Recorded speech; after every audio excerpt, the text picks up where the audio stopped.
11 पे grand league के साथ साथ हेड टू हेड कॉन्टेस्ट खेलते थे और स्मॉल कॉन्टेस्ट खेलते थे।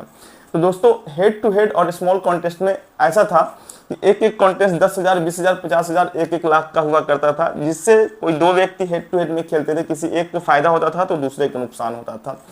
लोगों के बर्बाद होने का यही रीजन था कि लाखों लाख रुपए जो हेड टू हेड और स्मॉल कॉन्टेस्ट में लगाया जाता था, जिसके वजह से युवाओं का जीवन प्रभावित हो रहा था, ना कि 49 रुपए वाले कॉन्टेस्ट से लोग प्रभावित हो रहे थे। साल 2025 जब संसद में पास हुए सरकार की एक बिल से भारत के करोड़ों युवाओं के सपनों को बर्बाद कर दिया।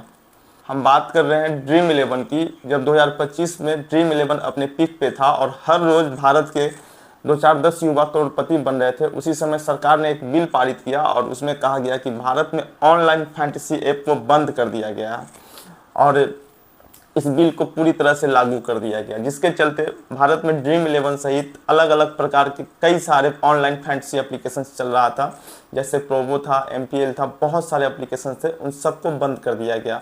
2025 से पहले ड्रीम 11 जैसी बड़ी कंपनियां जो कि स्किल की गेम मानी जाती थी, अब वो ऑनलाइन सट्टे के रूप में लोगों के बीच आने लगी और अचानक से इसको बंद कर दिया गया। 2025 से पहले जो स्किल का गेम था, 2025 के बाद वो अचानक से ऑनलाइन सट्टा कैसे हो गया, जहां हर रोज कई सारे युवा देश के अलग अलग क्षेत्र से करोड़पति बन रहे थे, उसको अचानक से बंद क्यों कर दिया गया, और बंद कर दिया गया तो क्या अब ड्रीम 11 फिर से वापस आ पाएगी, इसके बारे में थोड़ी सी बातचीत करेंगे। दोस्तों हमें और आपको सबको पता है कि भारत में इनलीगल चीज़ों की कमी नहीं है, एक से बढ़ एक इनलीगल चीज़ चल रहे हैं, चाहे वो मादक पदार्थ हो या फिर नियम को तोड़ने के लिए कानून हो, सबके सब चल रहे हैं। लेकिन अचानक से जिस ड्रीम 11 से भारत के करोड़ों युवा करोड़पति बन रहे थे, आखिर उसी को बंद क्यों कर दिया गया?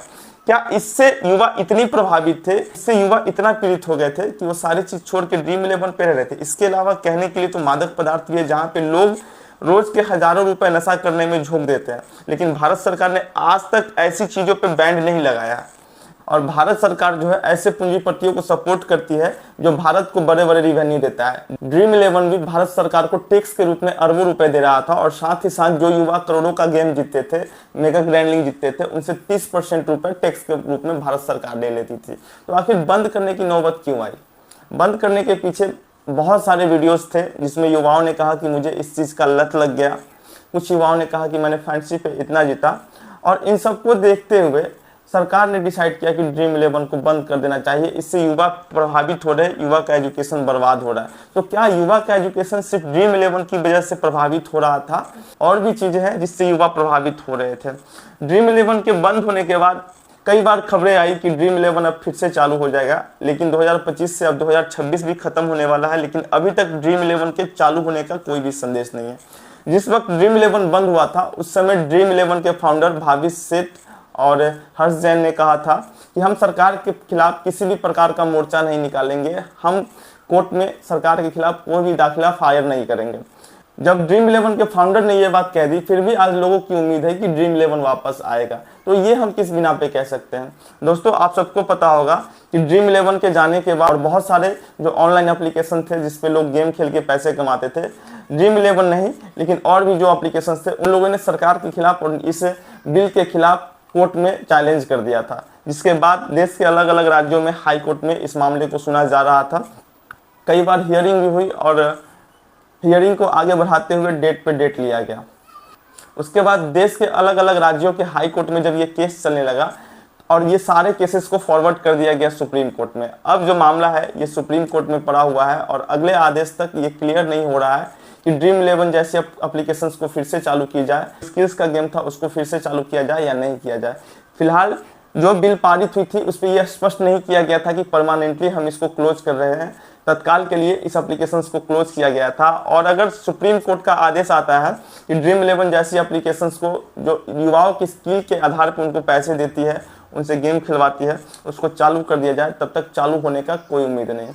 दोस्तों एक बात, ड्रीम 11 बहुत अच्छा एप्लीकेशन था, हम भी उस पर टीम लगाते थे। मेरा तो कभी कोई वित्तीय हानि नहीं हुआ, क्योंकि मैं अपने कमाई का उन्हीं पैसों का वहाँ पे इस्तेमाल करता था, जिससे मेरे जीवन पे कोई प्रभाव नहीं पड़ेगा। दिक्कत कहाँ थी? लोग ड्रीम 11 पे ग्रैंड लीग के साथ साथ हेड टू हेड कॉन्टेस्ट खेलते थे और स्मॉल कॉन्टेस्ट खेलते थे। तो दोस्तों हेड टू हेड और स्मॉल कॉन्टेस्ट में ऐसा था कि एक एक कॉन्टेस्ट 10,000, 20,000, 50,000, 1-1 लाख का हुआ करता था, जिससे कोई दो व्यक्ति हेड टू हेड में खेलते थे, किसी एक को फायदा होता था तो दूसरे को नुकसान होता था।